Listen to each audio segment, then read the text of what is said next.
Okay নমস্কাৰ guys, মই হিমাশ্ৰী। যোৱাকালি যিহেতু মাঘৰ 1 তাৰিখ আছিল, সেয়ে আৰু নতুন বছৰতো মই মন্দিৰত নগ'লোৱে। সেয়ে মই বোলো যোৱাকালিয়ে যাই আহোঁ, সেইকাৰণে গ'লোঁ বাহঁতৰ লগত মিলি গোটেইকেইজনীয়ে মানে চাকি দিবলৈ। চাকি দি আহি এতিয়া তাতে ফটো চটো উঠি লৈ মানে ঘৰলৈ আহিলোঁ। ঘৰলৈ আহি ভিডিঅ'টো যে প্ৰথম ক্লিপটো দেখিছিলে, সেইটো মানে মই এক্সপেক্ট কৰা নাছিলোঁ মই যে ইমান সোনকালে জুবিন ক্ষেত্ৰ চাব যাম।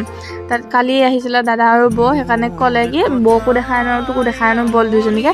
তই গ'লোঁ, যায় প্ৰথম তেওঁ মন্দিৰটো দৰ্শন কৰিলোঁ। মই মানে বুজাব পৰা নাই, ফোনত দেখি আছিলোঁ, মই নিজে যাই চাইছোঁ। ইয়াত মানুহজনক ফোনত দেখিয়ে থাকোঁ বাৰু, তেওঁ চব কৰি থাকে ইয়াতে কাম বন, আৰু ইয়াতে চব মানে জাতি বৰ্ণ ভাষা নিৰ্বিশেষে চব মানে একো মানে ভেদভাৱ নোহোৱাকৈ চবে ইমান ধুনীয়াকৈ আছে। তাতে যাই দেখিলোঁ তেওঁক মানুহে দিয়া মৰমৰ উপহাৰবিলাক।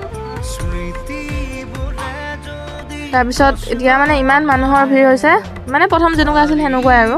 এতিয়া আমি গ'লোঁ তেওঁৰ শিলটো যোনটো দিয়াইছিল তাতে, ইয়াত মানুহজনে নাম্বাৰটো দি দিছে, আপোনালোকে যদি গছপুলি দিব বিচাৰে দিব পাৰিব। আকৌ আমি তাৰপৰা আহি গৈছিলোঁ বেলেগ এটা জেগাত, নতুন এটা ভিডিঅ'ত